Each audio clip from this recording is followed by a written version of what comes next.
आज बघा बऱ्याच दिवसांनी मी व्हिडिओ अपलोड करत आहे, तर माझे रेग्युलर सबस्क्रायबर्स किंवा व्ह्यूअर्स असतील तर त्यांनी व्हिडिओ शेअर करायला अजिबात विसरू नका, कारण व्हिडिओ टाकायचं कमी केलं की व्ह्यूज कमी होतात, सबस्क्रायबर कमी होतात। आता वेळेअभावी किंवा कामाअभावी मी व्हिडिओला व्हॉइस ओव्हरच केला नाही आणि व्हिडिओज अपलोड केले नाहीत। व्हिडिओ भरपूर आहेत माझ्याकडे, तर असो आता मी इथून पुढे कंटिन्यू व्हिडिओ अपलोड करेल।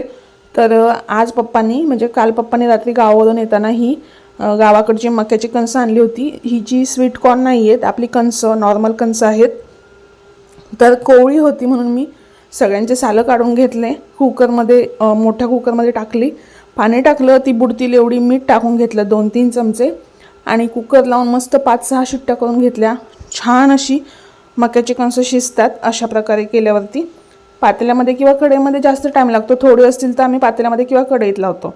आता जास्त आहेत त्यामुळे मी कुकरला लावली आणि ह्या शेंगा आणलेल्या आहेत, आजींनी दिलेल्या आहेत माझ्या मम्मीच्या आईने। चला भेटू नेक्स्ट व्हिडिओमध्ये, बाय बाय।